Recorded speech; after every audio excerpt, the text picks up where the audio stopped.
Je vous remercie d'être là pour cette session. Donc, on a déjà pas mal montré de choses ce matin sur 4D for iOS. Ça me fait bizarre de parler français. En fait, le but de cette breakout session, c'est d'aller un peu plus loin au niveau du produit, de vous montrer ce que l'on peut en faire et vous donner un peu plus de détails, mais aussi de pouvoir recueillir vos commentaires et de pouvoir échanger avec vous et répondre à vos questions. Donc juste avant d'aller un peu plus loin, je voudrais juste rappeler que 4D pour iOS, enfin 4D for iOS ne sera pas en V17, juste pour que ce soit bien clair. Ce sera, notre objectif, c'est vraiment de publier la bêta avec la V17 R2, c'est-à-dire d'ici la rentrée à peu près, sachant que ce sera vraiment une preview qui ne sera pas donc déployée en production, mais on compte sur vous pour utiliser le produit, nous faire vos retours, et tout ça, ça se fait via le forum bêta, donc il ne faut pas hésiter à contribuer. Quelque chose d'important que j'ai oublié. Et aussi, juste pour rappeler aussi autre chose, vous pouvez vous demander pourquoi est-ce qu'on a souhaité en fait, partager avec vous au niveau de ce produit, alors qu'en fait, ce n'est pas encore disponible là tout de suite dans la V17. En fait, ce qui nous semblait important, c'était de partager avec vous le fait que l'on est en train de travailler activement sur cette solution pour la mobilité, que vous soyez au courant, que ça puisse aussi vous aider pour faire votre propre choix par rapport à vos stratégies de développement. Et c'est un peu rare que l'on... En général, on essaie de communiquer, en tout cas dernièrement, sur des choses qui sont vraiment déjà disponibles. Mais là, ça nous semblait vraiment important. Et je pense que ça peut aider pour vos propres décisions. Donc au niveau des slides, je vais parcourir assez rapidement parce qu'on a déjà dit beaucoup de choses ce matin. Et l'idée, ça va être dans cette session de plus travailler avec des démos, ce qui est plus intéressant pour voir le produit. Donc au niveau de la cible pour 4D for iOS, en fait, la cible, c'est vraiment plutôt les TPE, PME ou on va dire les petites entreprises, les développeurs indépendants qui n'ont pas forcément les moyens et le temps d'aller en fait embaucher un développeur iOS ou en tout cas nous embaucher par exemple même aussi 4D pour faire du service. Parce qu'ils ont besoin en fait, d'avoir une solution simple, pour répondre à des besoins qui sont finalement assez simples eux aussi. Et l'idée, en fait, c'est de donner une solution qui soit plus dans la simplicité et dans l'intégration avec 4D que ne l'est aujourd'hui 4D Mobile, qui est certes très puissant parce qu'on peut faire tout ce qu'on veut avec, mais ça demande de connaître JavaScript et ça demande de connaître Angular. Et on a reçu beaucoup de demandes pour avoir une solution qui soit très simple, qui ne demande pas de connaissances autres que 4D, qui reste proche des concepts qui sont aujourd'hui dans 4D.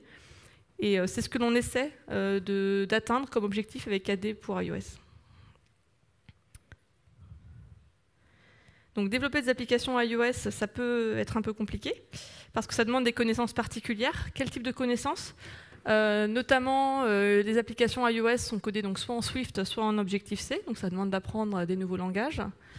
Ça demande également de connaître et de maîtriser Xcode, qui est un logiciel très puissant mais très complexe aussi, et d'avoir des compétences particulières en termes de design, que ce soit au niveau de l'interface utilisateur ou de l'expérience utilisateur, puisque développer une application desktop et développer une application mobile, ce n'est pas du tout la même chose en termes d'interface. Il y a vraiment des best practices, il y a vraiment des guidelines que Apple nous donne et qui sont en général suivis par tous les gens qui développent des applications.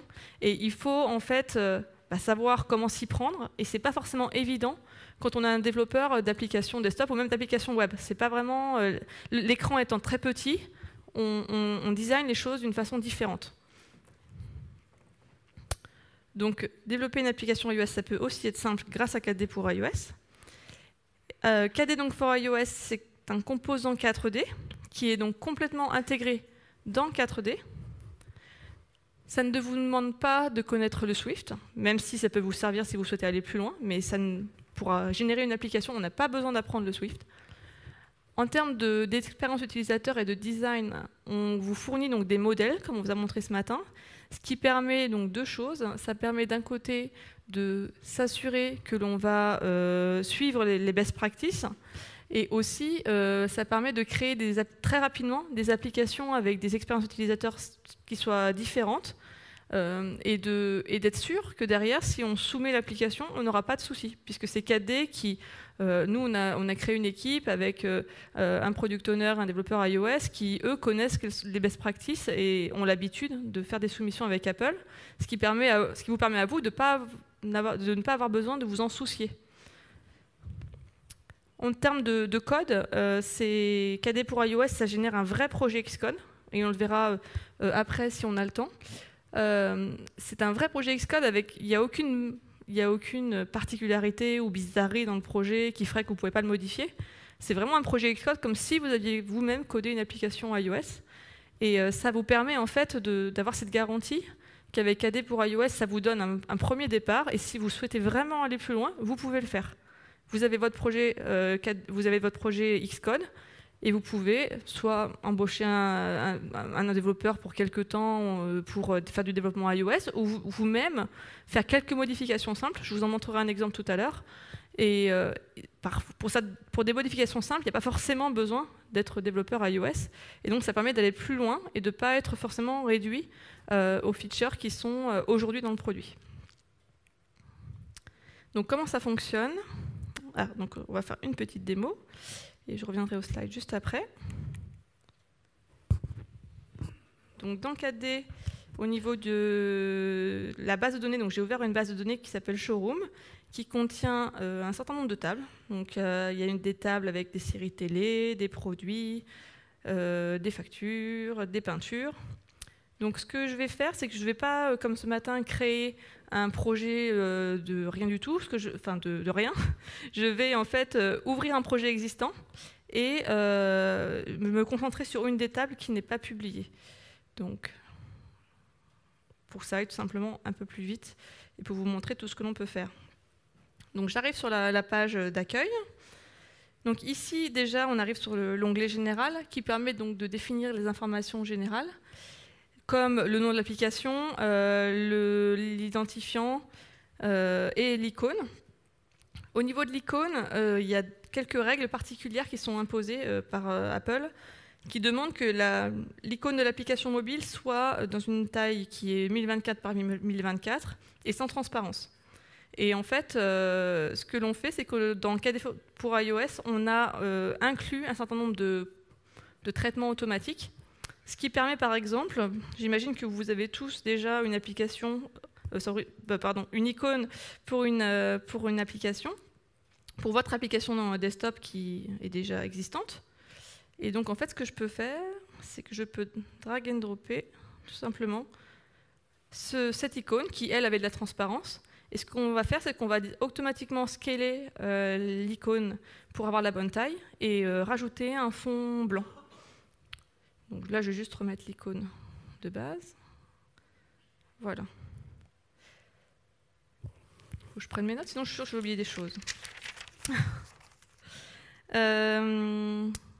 Oui, comme vous avez pu le voir ce matin, aujourd'hui, on a ce mécanisme automatique qui permet de changer le look and feel de votre application, simplement en fait en extrayant la couleur dominante de l'icône, ce qui permet en fait de l'utiliser comme j'ai le mot qui me vient en anglais, pour utiliser cette couleur comme la couleur dominante de votre application. Et ça vous permet du coup, juste en changeant l'icône, de changer un petit peu d'univers. Donc ça, c'est un côté assez sympa. Et aussi, on gère toutes les tailles pour vous. Parce normalement, il faut pour l'application générer un certain nombre de l'icône dans un certain nombre de tailles. Et en fait, tout est généré automatiquement. Donc sur l'onglet de structure, donc là on peut voir que dans mon application, dans mon projet mobile on a un certain nombre de tables qui sont déjà publiées. Donc les tables publiées, vous voyez, on les voit, elles sont en gras. Et ici on voit que Real Estate n'est pas publié. On a un certain nombre de mécanismes qui permettent de chercher facilement les tables et les champs. Parce qu'on sait que vous avez des bases qui contiennent beaucoup de champs et de tables. D'ailleurs, quelque chose d'important à noter, ici, dans cet onglet, n'apparaissent que les tables et champs qui ont été publiés dans l'éditeur de structure avec l'option Expose to KDE Mobile, voilà, Expose with 4D Mobile Service. En fait, c'est le fait d'exposer en REST. Et cette option, si vous ne l'avez pas cochée, le champ ou la table n'apparaîtront pas ici. Donc ça, c'est un prérequis. Quel type de champ? Les champs que vous ne voulez pas exposer en REST, simplement, ou sur lesquels vous ne voulez pas accéder, exposer vos données? Ah oui, bien sûr. C'est juste en termes d'options, en fait. C'est par rapport à vous, ce que vous faites par défaut. Quand on crée une table, c'est toujours exposé par défaut. Et en fait, vous pouvez choisir de ne pas l'exposer parce que c'est une table, je ne sais pas, de paramétrage, voilà. Ça, c'est quelque chose. C'est vraiment le même mécanisme qui existait pour KDE Mobile. On se base là-dessus. Donc là, pour la table Real Estate, ce que l'on va faire, c'est qu'on va publier l'ensemble des champs. Donc pour faire ça, je peux faire simplement CTRL A et la barre d'espace, ce qui permet de rapidement sélectionner tout et de ne pas avoir besoin de cliquer partout. Et donc une fois que j'ai fait ça, je vais pouvoir passer à l'onglet d'après, qui sont les labels et les icônes. Donc je vais choisir une icône pour la table Real Estate. On va choisir une jolie maison. Et ici, vous allez pouvoir voir qu'en fait, on a choisi des icônes pour la plupart des tables, mais pas toutes. Et en fait, lorsque vous avez choisi au moins une icône, on a un système qui permet de générer des icônes automatiquement. C'est-à-dire que donc là, en fait, ces icônes elles sont utilisées dans la tab bar, comme on a vu ce matin dans la barre qui est en bas.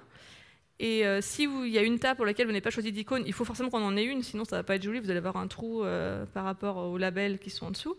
Donc on génère automatiquement pour vous une icône qui en fait est tout simplement la première lettre en capitale, entourée avec un espèce de carré arrondi, ce qui permet d'avoir une icône par défaut. Quand vous n'avez pas envie d'en choisir, vous en avez une.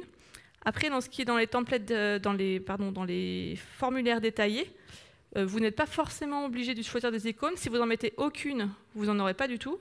Si vous mettez au moins une icône, on génère les icônes automatiques. Donc ici, je vais choisir quelques icônes pour mes champs.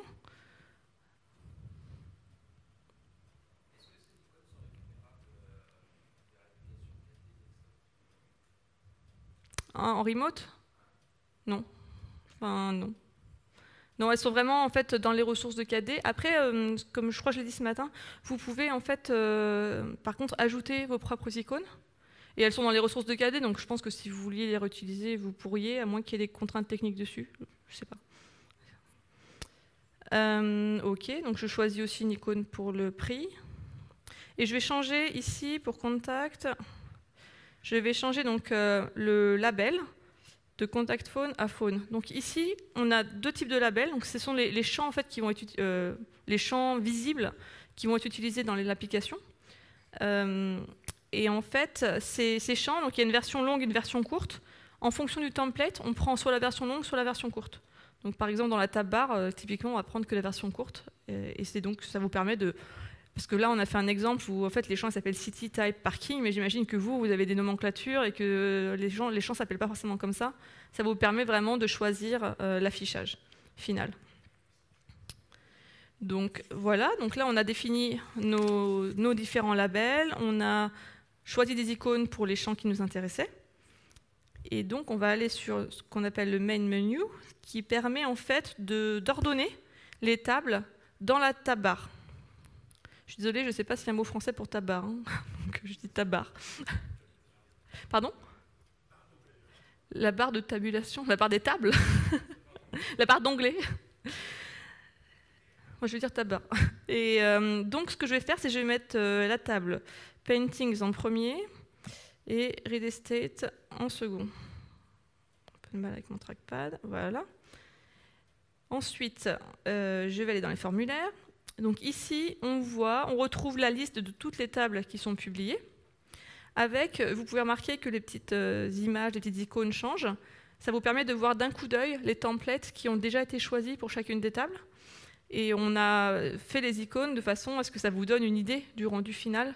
Et lorsque vous regardez directement, vous êtes en train de designer votre projet mobile. Et donc ici, on va aller sur Real Estate, qui en fait a le template par défaut. Et on va choisir Vertical Cards. Donc ici, il va falloir que je drag and drop les champs que je veux utiliser. Donc pour la barre de recherche, je vais utiliser la ville.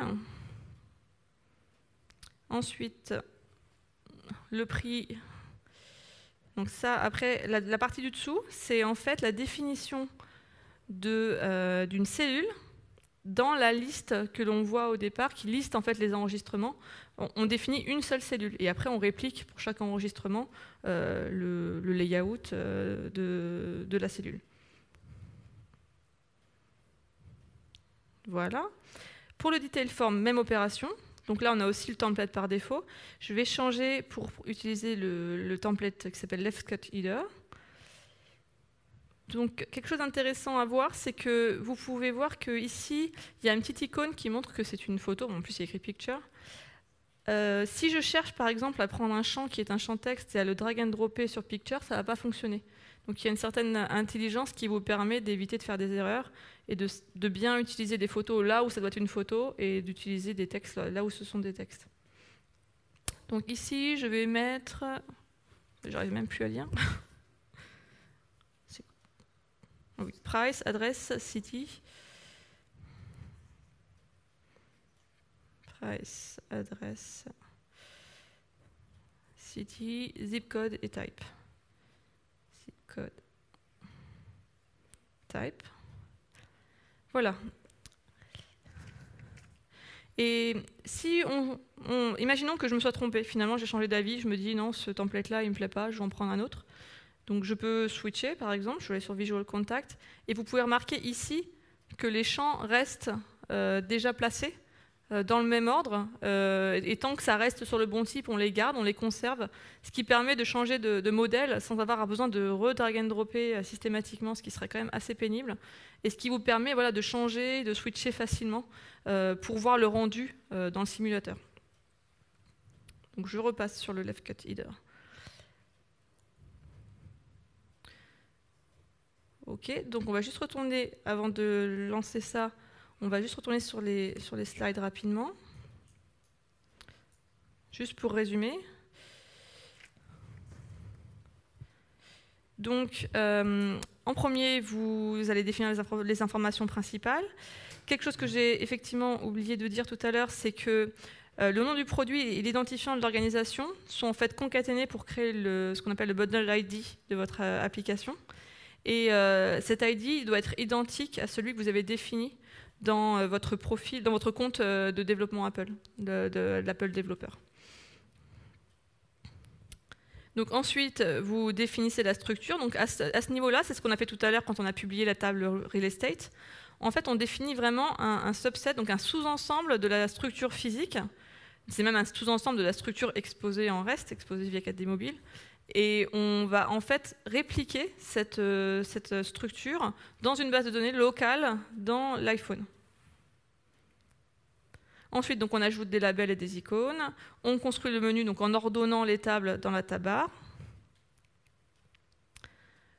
Ensuite, donc, on peut choisir les templates et les customiser, ce qui permet d'avoir différents look and feel, ou en tout cas différentes expériences utilisateurs en utilisant les mêmes données finalement.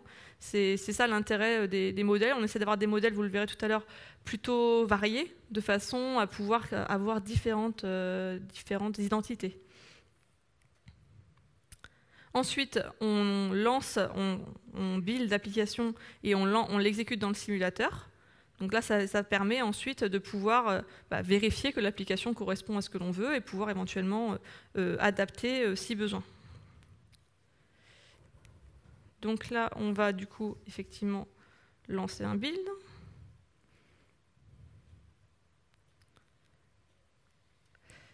Et donc pendant ce temps-là, juste pour vous expliquer ce qui se passe pendant le build, je vais vous montrer un petit schéma. Voilà. Donc en fait, qu'est-ce qui se passe pendant le build? Je l'ai expliqué un peu rapidement ce matin.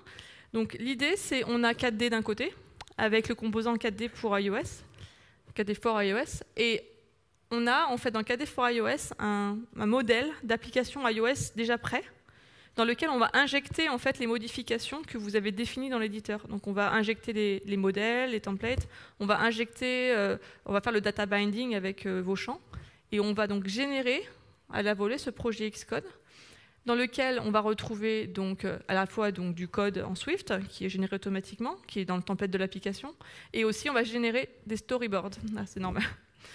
On va aussi en fait donc créer des storyboards qui sont l'équivalent des formulaires en fait dans Xcode, l'équivalent des formulaires 4D dans Xcode. Et ensuite de ce projet Xcode, on va le builder. Donc tout ça en background. En fait, on ne le voit pas du tout quand on lance le simulateur, mais tout ça, ça se passe en background. Et ensuite, on va lancer l'application dans le simulateur. Donc c'est ce qu'on a vu apparaître là. Ah, du coup, il n'est pas sur le bon truc. C'est pas grave. On va le remettre à sa place. Voilà. OK. Donc, ce que l'on peut... Ah oui, je voulais montrer aussi, donc, pour faire écho à ce schéma. Donc ici, on a un menu qui est Open Project Folder, qui permet en fait d'ouvrir votre projet mobile, donc le projet 4D for iOS. Ici, vous retrouvez donc dans le répertoire Assets, c'est en fait l'équivalent du répertoire ressources. C'est dans ce répertoire que l'on génère les différentes icônes. Et ici, c'est un projet en fait JSON, donc je peux vous le montrer rapidement, qui est en fait le projet de l'éditeur de projet, et donc dans lequel on retrouve donc les informations génériques, le data model, dont on parlait, donc le fameux subset de la structure physique. Et aussi, à la toute fin, on voit, je vais un peu vite, mais ici, on voit en fait la liste des templates qui sont utilisés pour chaque table. Donc ça, c'est vraiment le projet mobile en tant que tel.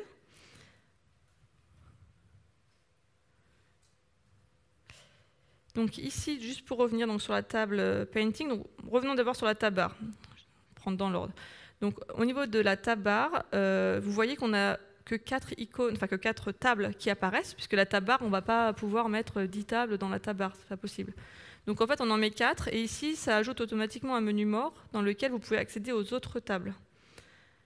Ici, on voit pour Paintings, on a donc notre icône par défaut qui a été générée.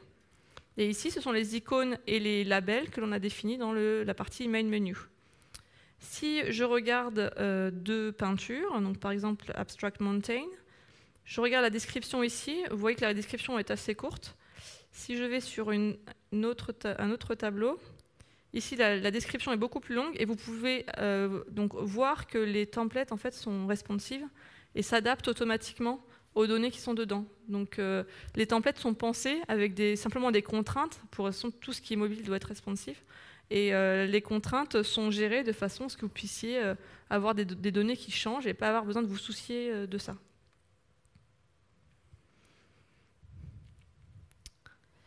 Maintenant, on peut regarder la partie Real Estate. Donc, je retrouve mon template Vertical Cards avec mes maisons. Donc, vous voyez, en fait, ça s'appelle Parallax Header parce qu'ici, il y a un effet en fait, qu'on appelle Parallax. Ici, on retrouve les icônes que j'ai choisies et celles qui ont été générées par défaut. Et donc, ce que je vais faire, c'est que je vais chercher ici, donc dans la dans la search bar, la barre de recherche, on avait choisi le champ City. Donc, je vais chercher les propriétés qui sont à San Diego. Vous pouvez voir, en fait, j'en trouve 2. Et en fait, ce que je vais faire, c'est que, imaginons, je suis agent immobilier, en fait, je me rends compte que c'est beaucoup trop cher. Je vais baisser le prix de cette maison. Donc, ce que je vais faire, c'est que je retourne dans 4D. Je vais chercher mon enregistrement donc en cherchant San Diego. Ici, je la retrouve ici et je vais changer ça faire 450 000 $, ce qui est quand même un prix. Ici, ce que je fais, c'est que je vais aller dans le menu mort. On a un menu qui s'appelle Settings, ce n'est pas une table. C'est un menu qui est automatiquement ajouté par nous, par 4D for iOS. Et dans Settings, on voit que j'ai un bouton Reload. Donc je vais recharger les données. Je confirme. Donc là, on me dit que c'est fait, ça s'est bien passé. je retourne dans Real Estate, je recherche San Diego pour retrouver. Et voilà, j'ai retrouvé donc mes 2 enregistrements avec le nouveau prix. Donc c'était le reload.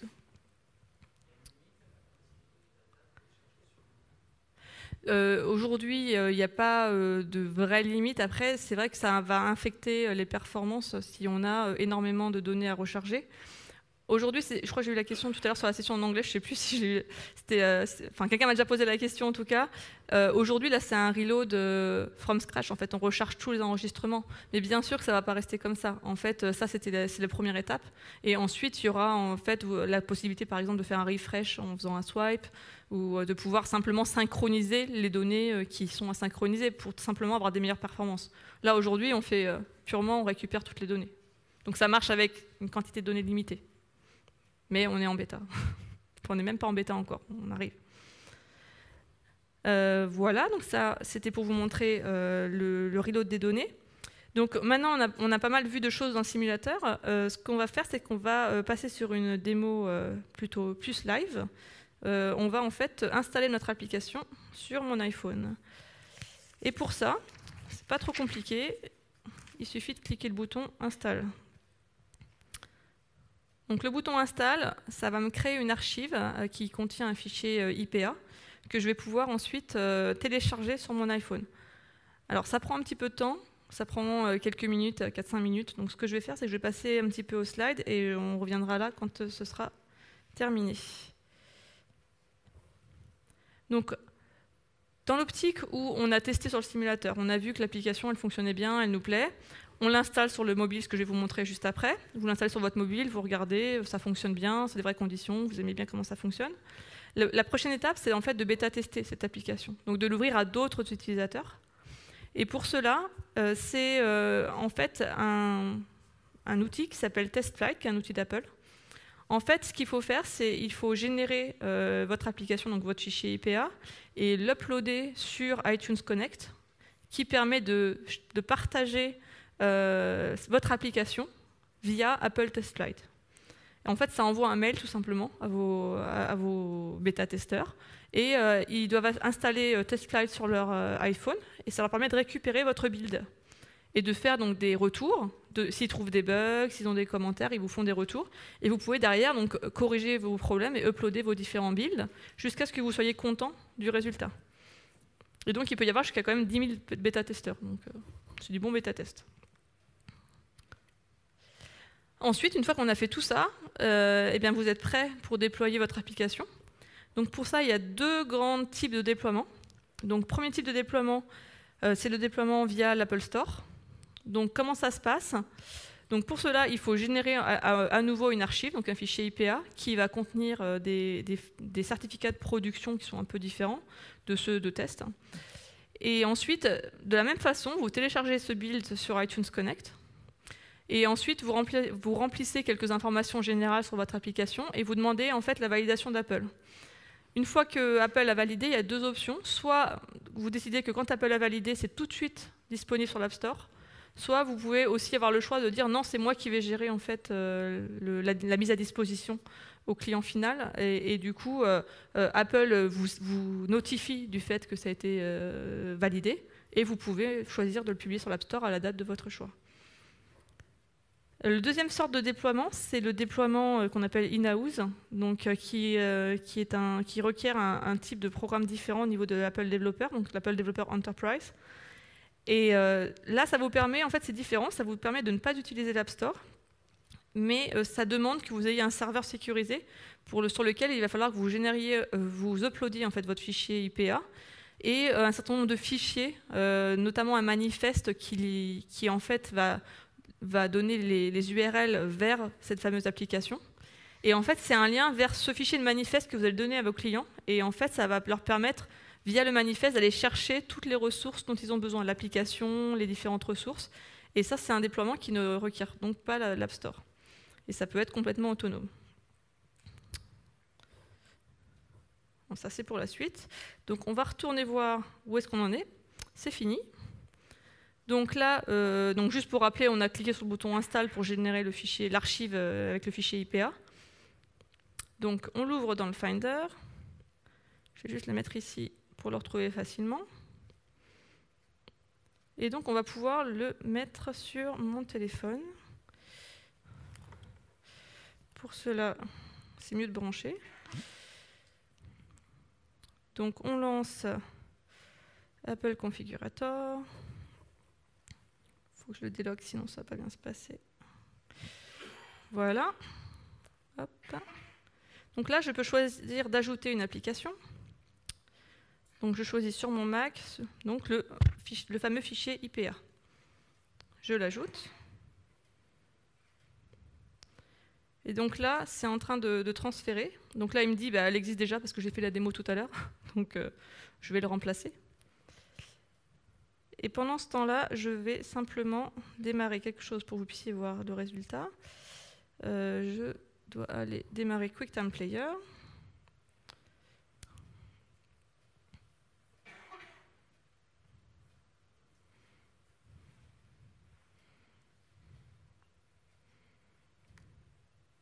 C'est pas moi que je voulais vous voyez, vous me voyez déjà très bien.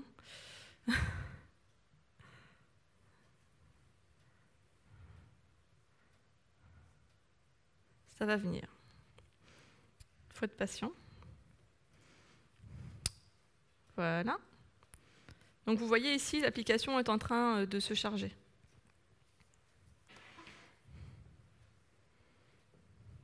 Et donc c'est assez sympa, ça vous permet de voir tout ce que je fais sur le téléphone.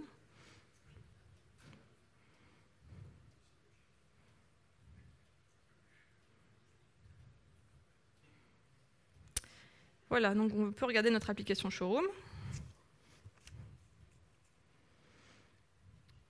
Donc on la retrouve ici, donc on retrouve nos différentes tables utilisant différents templates. Ça, c'est un template qui est très simple parce qu'on n'est pas forcément obligé d'avoir toujours des images dans sa base de données ou de vouloir en utiliser. Donc on a aussi créé des modèles qui ne demandent pas d'avoir des images. Donc ce que je vais faire ici, c'est que en fait, je vais customiser ma tab bar, ce qui n'est pas du tout français, excusez-moi pour la phrase. Et je vais en fait choisir de mettre en premier, donc je vais cliquer Edit. Et en premier, je vais mettre en fait la table Job, ensuite les séries télé, puis Activités, puis Médical. Voilà. Donc là, j'ai complètement changé en fait le contenu de ma tab bar. Vous pouvez voir ce template-là qui contient en fait un certain nombre de graphes qui sont, je trouve, assez sympas, qui permettent de présenter en fait un certain nombre de données numériques, avec aussi des informations textuelles. Ici, sur TV Series, vous avez le fameux modèle Cube, qui donne un effet plutôt joli, avec des informations aussi de texte. Dans Activity, on a ici un formulaire liste sans image, avec derrière des graphes qui permettent aussi de représenter des données numériques. Et donc, on peut soit passer les records comme ça, soit... Vous voyez, vraiment, j'utilise l'iPhone tout à fait classiquement. Donc ça, c'était juste pour vous montrer un petit peu tous les templates. Donc vous pourrez voir ça une fois que ce sera disponible en bêta. Vous pourrez vous-même créer vos applications. Et puis, bien sûr, on vous mettra à disposition des applications de démonstration. Donc je vais juste déconnecter ça. Voilà. Et donc, on va retourner juste sur les slides.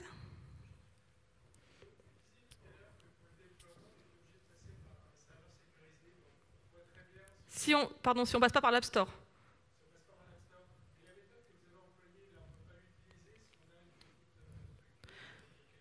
Non, alors il faut que je demande au développeur Eric, tu es là? Ah, Eric. C'est une question de certificat, c'est ça?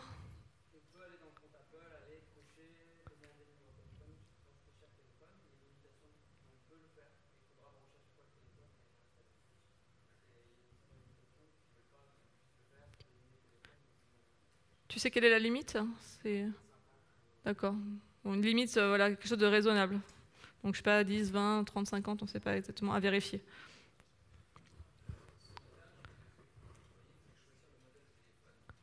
C'était pas pour déployer, c'était pour simuler. Oui. Non. Non, ça s'adapte automatiquement. D'ailleurs, là aujourd'hui, vous avez vu certainement dans les options de simulateur, il n'y avait que iPhone. Donc pour l'instant, on a fait iPhone et en fait, la deuxième étape, c'est de faire iPad. Après, aujourd'hui, les applications qu'on a déjà générées, l'application que je vous ai montrée, un certain nombre de choses fonctionnent très bien sur iPad parce que de toute façon, c'est responsive, donc ça s'adapte à la taille de l'écran. Je continue juste, mais après, vous inquiétez pas, on va laisser du temps pour les questions. Donc, juste pour finir, de toute façon, on est presque à la fin. Je voulais donc rappeler que c'était une solution qui était ouverte. Donc, vous pouvez générer un projet Xcode et ensuite le réouvrir et faire des modifications dans Xcode directement. Il n'y a rien qui vous empêche de modifier, on ne fait rien de spécial, c'est juste un projet Xcode comme un autre. Donc, petite démo Xcode. Donc, ici, on peut, dans le bouton projet, on peut choisir d'ouvrir le projet dans Xcode.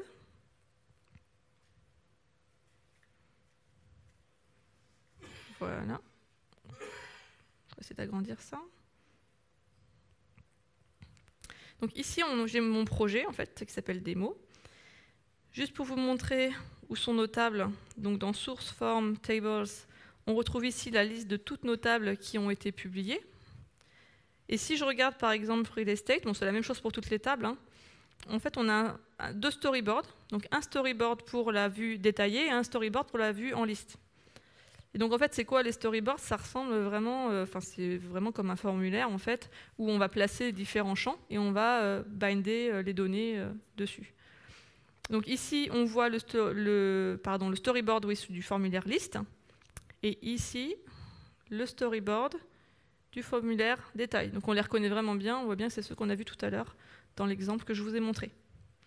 Donc ce qu'on va faire, c'est qu'on va faire un petit changement.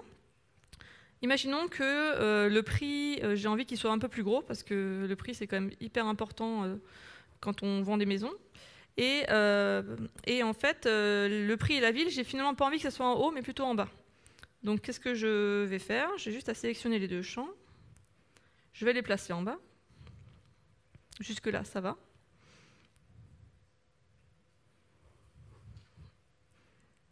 Merci Nathalie, j'ai vu. Et j'aimerais retrouver ça. Voilà. Là, j'ai juste supprimé la contrainte qui existait. Donc ici, en fait, à droite, vous pouvez voir, c'est vraiment l'équivalent de la property list dans KD. Hein. On l'a su, juste qu'on ne la connaît pas bien, mais c'est le même principe. Et ici, je peux changer la taille de la police. Donc, je vais mettre par exemple 35. Et ce que je vais faire, c'est que je vais juste rajouter une contrainte ici pour faire que le champ city reste collé au bas de la cellule. C'est-à-dire que même que ce soit plus ou moins grand, ça restera toujours attaché, on va dire, au bas de la cellule. Donc je rajoute une contrainte, je valide et je build. Donc là, le simulateur ici, c'est iPhone 8, donc on va voir le simulateur iPhone 8 qui va s'ouvrir et on va voir le résultat. Le build a fonctionné.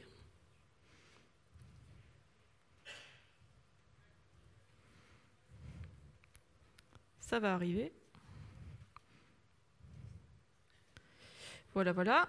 Et on retourne sur la petite table Real Estate. Et on peut voir que mon prix est devenu beaucoup plus gros. Et j'ai ma ville qui est attachée en bas. Voilà.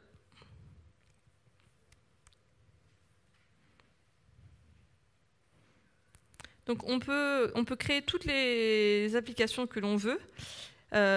Nous, en fait, on a pensé KD for iOS de façon à ce que l'on puisse créer plusieurs projets mobiles pour la même base de données. L'idée, c'est vraiment, pour illustrer ça, le mieux c'est de prendre un exemple. Imaginons qu'on travaille dans l'éducation. En fait, le meilleur des scénarios, c'est de créer une application mobile pour les étudiants qui va, je sais pas, par exemple, donner leur bulletin de notes, donner des informations différentes, je sais pas, sur les cours, leur agenda ou quoi que ce soit. Une autre application mobile pour les professeurs et encore une autre application mobile pour l'administratif. Donc vraiment, on a la même base de données, le même serveur 4D, et de ça, on peut en fait décliner autant qu'on veut des applications mobiles qui s'adressent à chaque cible à chaque cible marché, on va dire, ou chaque utilisateur. Le business model pour KD for iOS. Ah pardon, je crois qu'il y avait un slide. Le business model, en fait, on a un business model qui est basé sur des Name Device License, sont sur des appareils nommés. Donc, comme c'est une application de business, clairement, c'est pas illimité. Donc ça, il faut qu'on soit bien clair là-dessus. Après, ce qui est intéressant à savoir, c'est que pour la partie qui va être publiée en bêta en R2, la licence n'est pas encore présente. Comme c'est en bêta, de toute façon, quand on met en bêta, en preview, le but c'est que ce ne soit pas, vous ne pouvez pas le déployer en production. En tout cas, on ne vous donne pas l'aval pour le faire.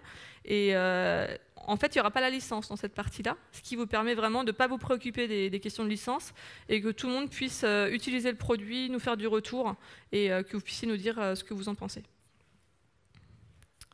Côté roadmap, donc comme je disais, l'objectif pour nous, c'est la 17R2. Bien sûr, c'est un produit qu'on va améliorer itérativement suivant le concept des air release. On ne change pas une équipe qui gagne, on fait toujours la même chose. Et l'idée, ça va être, dans toutes les fonctionnalités qu'on va rajouter, d'essayer au mieux de vous écouter et de prioriser les besoins les plus importants pour ne pas oublier en fait, les usages les plus basiques ou les plus importants pour vous dans votre travail de tous les jours. Et voilà, c'était cette session 4D for iOS. J'espère que ça vous a intéressé et que ça vous a plu. Et je suis prête à répondre à vos questions.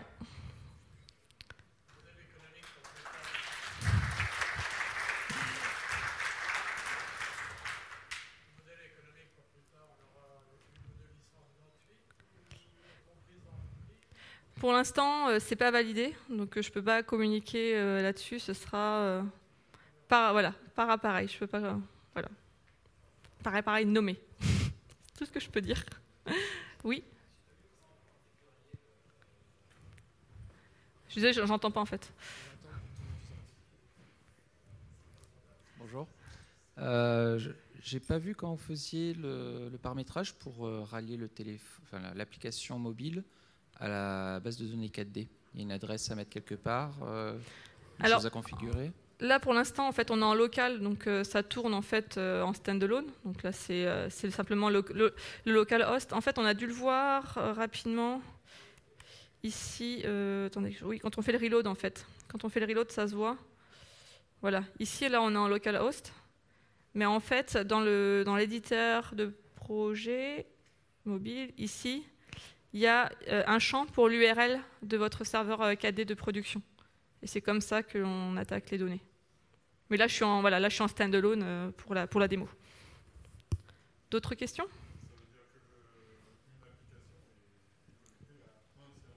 Oui. Oui. Ça veut dire que une application est connectée à un serveur exclusivement. Oui. Ça ne se paramètre pas dans l'application. Non. Mais j'ai déjà eu le retour lors de la session anglaise d'un autre OEM qui m'a dit que ce serait bien de pouvoir customiser ça. Donc je l'ai noté dans mon backlog. Je me demande, en voyant tout ça, si on n'est pas contraint de développer uniquement sur Mac, s'il n'y a pas une des étapes qui est bloquante quand on est sur PC. Alors là, la réponse clairement est oui. C'est en fait pour générer du Swift et une application iOS, il faut être sur Mac, pas le choix. Alors là, on aurait pu imaginer d'avoir l'éditeur de projet qui fonctionne sur Windows, d'avoir un serveur distant sur Mac pour pouvoir générer, mais c'est compliqué. Donc aujourd'hui, non, enfin clairement, il vous faut un Mac quelque part pour générer au moins pour le générer de toute façon.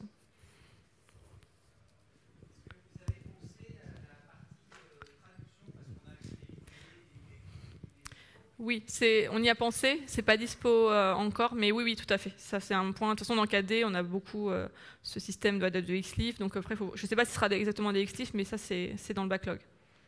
Le fait de pouvoir localiser l'application. Et pour une application donc avec des données sensibles, est-ce qu'il y aura un écran avec une saisie d'un user et d'un mot de passe? Alors oui, tout à fait. Ça, c'est normalement...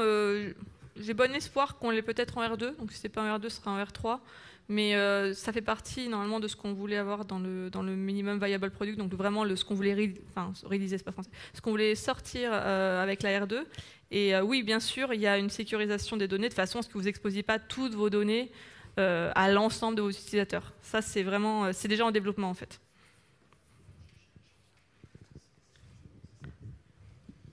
Là, on a vu qu'on pouvait ne mettre que des champs. Est-ce qu'on peut mettre des variables, des éléments calculés, enfin, Alors, aujourd'hui, non, mais oui, plus tard. Bien sûr, des variables, vous donner des callbacks pour pouvoir éventuellement prendre la main sur le serveur pour faire différentes opérations, ou appeler du code KD, des méthodes projet, oui, bien sûr. Des champs calculés, j'ai aussi eu les questions des restricted queries, en fait, le fait de pouvoir dire je veux tous les clients, mais les clients qui habitent dans la ville de machin, de San Diego, et je veux pas tous les clients, de pouvoir simplement le dire, de ne pas avoir besoin de créer une table dans laquelle vous faites votre requête avant et pour mettre vos données, ça serait un peu idiot. Et pour l'instant, c'est vrai que c'est pas encore dispo. Actuellement, l'application est uniquement... on ne peut que voir les informations, on ne peut pas saisir. C'est vrai. Vous avez une idée d'une date ou d'une année à laquelle ça va devenir une application avec saisie? Le 12 mars 2000. Non, je n'ai pas de date exacte à vous donner. Bientôt? Non, pas tout de suite. Après, je pense qu'il faut penser raisonnablement, pas avant de toute façon la fin de l'année. Ça, c'est... Voilà. De toute façon, je pense que j'ai dit au départ, mais je le répète vraiment, on a partagé toutes ces informations avec vous, on vous a fait la démo vraiment pour que vous sachiez qu'on est hyper actif sur ce produit, que c'est quelque chose de stratégique et de très important pour nous. Mais c'est une des rares fois, en tout cas depuis que je suis là, je suis là depuis 5 ans, que l'on communique sur quelque chose aussi en avance. Mais on pensait que c'était vraiment important que vous sachiez que ça arrive. Même si on n'est pas complètement prêt, même si on n'a pas tout, et on sait qu'il y a des choses importantes qui restent à faire, ça nous semblait important que vous soyez au courant, que KD prend en compte la mobilité, qu'on essaie de faire une solution et un produit qui répondent à vos besoins. On a essayé d'écouter les demandes des clients. Et c'est vrai qu'on est un peu en avance, donc aujourd'hui, je réponds beaucoup, bah oui, ça va arriver. Peut-être oui. Dernière question, parce qu'au niveau du temps. Juste tout ce qui est ajout d'un lien, partagé, envoyé vers, envoyé par mail, toutes ces fonctions un peu de base, vous y avez pensé? Bien sûr, parce qu'en fait, nativement, par exemple, même appeler, par exemple, on affiche un numéro de téléphone, appeler le numéro de téléphone, c'est natif, Eric pourrait le dire bien mieux que moi, mais je pense que c'est hyper simple. Donc il y a plein de fonctionnalités natives pour lesquelles c'est pas encore fait, mais voilà, c'est rien, entre guillemets, c'est rien à faire, puisque c'est vraiment natif. Et une fois qu'on a affiché le numéro de téléphone, on dit c'est le numéro de téléphone, on appuie dessus, ça appelle. Donc oui, il va falloir qu'on tire le meilleur parti. Et c'était vraiment le but, en fait, ça je l'ai pas dit, un des buts vraiment qui a fait, en fait, une de nos motivations de faire une application iOS native, c'était en fait de ne pas faire de compromis, parce que quand on fait du web, on fait forcément des compromis. En fait, on prend ce qui marche le mieux sur les deux plateformes, donc on n'a jamais vraiment le top du top. Donc là, ce qu'on s'est dit, c'est on va faire vraiment de l'iOS, on va essayer de le faire vraiment bien, et dans ce cas-là, on profite de tout ce que iOS nous apporte, donc de tous les widgets natifs et de tout ce que iOS supporte. Et c'est ça l'idée, de ne pas avoir de limitation en faisant vraiment quelque chose qui soit en pure Swift. Dans l'esprit collecte de données, est-ce qu'on pourra imaginer que l'application puisse récupérer des images? Oh oui, bien sûr. Oui, après, c'est pas fait encore aujourd'hui, mais il n'y a pas de raison. Oui, pourquoi pas. Je vous remercie en tout cas. Alors, dernière question, hein, vraiment. Parce que je vais me faire taper sur les doigts après. Il y a des gens qui rentrent. Est-ce qu'il est possible de créer ses propres templates? Alors, aujourd'hui, non, mais alors, ça a été fait de façon... C'est du SVG, en fait. Donc, ce sont des templates qui respectent un certain formalisme, hein, mais on les a fait en SVG de façon à vous permettre, un tout petit peu plus tard, de pouvoir créer vos propres templates.